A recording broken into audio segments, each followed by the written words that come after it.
If Congress doesn't act by July 1st, federal student loan rates are set to double. And that means that the average student with these loans will rack up an additional $1,000 in debt. That's like a $1,000 tax hike. All right, that alarm you heard in the background was someone in Washington saying, they're spending again. Meanwhile, the president pushed to give kids a break, moving heaven and earth, he says, to prevent those rate hikes.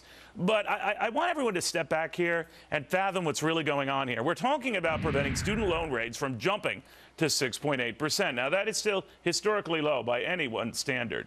But, of course, by comparison to the unreal low of 3.4% students are enjoying now, by comparison, really Jimmy Carter-ish. But should it be?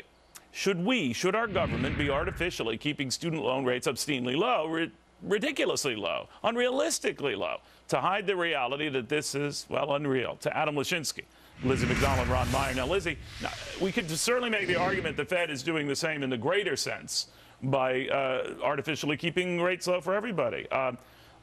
So I can understand that the students want a part of this.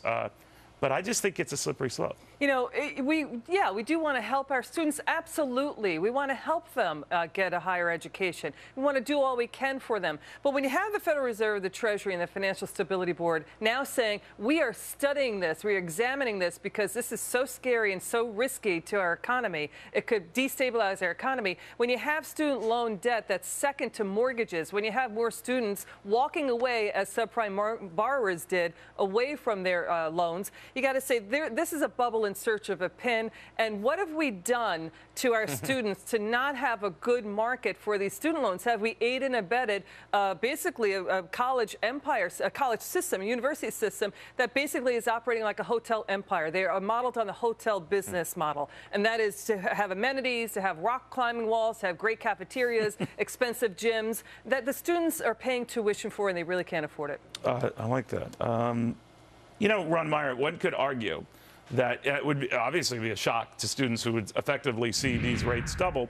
But at what point do we get them back to natural market rates? In other words, what I was dealing with when I went to school, and those rates were much higher, obviously. But even allowing for that, there was these student discount rates as well. But even they were based on a free market type formula. I worry that it's going to embolden more and more with a sort of a slice rate that doesn't reflect reality. And by the way, I would apply the same criticism to the Fed, unrealistically, foisting this view that rates are at these realistic levels that are not realistic. What do you say? Well, the problem is the whole system, right? So we have this nationalized system where the government controls the rate. Now, my problem is that the government makes 33.6 cents on every dollar it loans out. So they have this interest rate that they set, but really they're the only benefactors from it. It's not like the interest rate controls access. The argument that you and Liz are making is that it actually controls access. You have unlimited access to education right now because you can get a loan for any amount to go to any school, essentially, with this current program. And that's the problem, is that government is setting students up to fail by telling them they should go to college, they should take out 60 grand in debt, and that it doesn't matter what they major in. And that's the problem, is that we actually need to get students to think about what they're going to major in, how it's going to prepare them to succeed, and to make them consider how much then loans they're taking out. And that's something that a private system would do, and that this system where there's no restriction, there's no screening as far as how many loans you can take out and how much you can take out. That's the problem. It sets students up to fail. Well, but Adam, my bigger issue with this is the easier you make it to provide funding for kids who might sorely need that funding. I don't dismiss that. The more you make it easy for the institutions themselves to keep raising the prices because they feel, well, they're getting more loan money or cheaper loan money, so we can keep jacking up these tuitions and room and board fees and all the rest. Right. Yeah. This is one of those instances where I completely agree with your thesis, Neil. I think you're absolutely right. Do we have a thunderbolt or? No, I hate to do that. I know how much that disappoints you. So having said that, I'll try to get into the nitty-gritty where I can disagree a little bit, which is I agree with the president that we've set up this horrible system. We shouldn't double the rates with the stroke of a pen because that's not good policy. We should look at it. And furthermore, the president should be using his bully pulpit to address the kinds of issues that Liz was talking about. And I think she's right. The costs have gotten out of control. They're not always about education. This is something where we could use leadership on, because we're not going to get leadership from the academic institutions, they don't give a damn. They're making their money.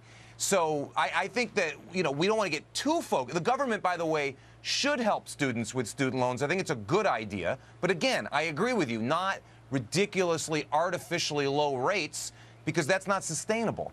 But our whole system now is weaned off the government. Yeah, I mean, the U.S. the federal government we should wean. I agree. The federal government took over student loans in 2010.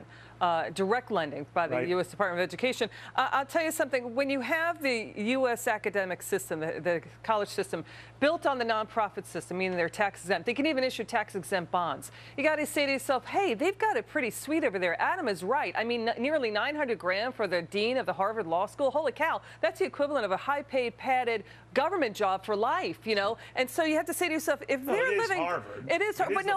But there are a lot of fat cat academics. In fact, these colleges are spending more on administrators. That budget is up 36%. I have an idea, Liz. I would say reduce their tax exempt status and make them more market oriented.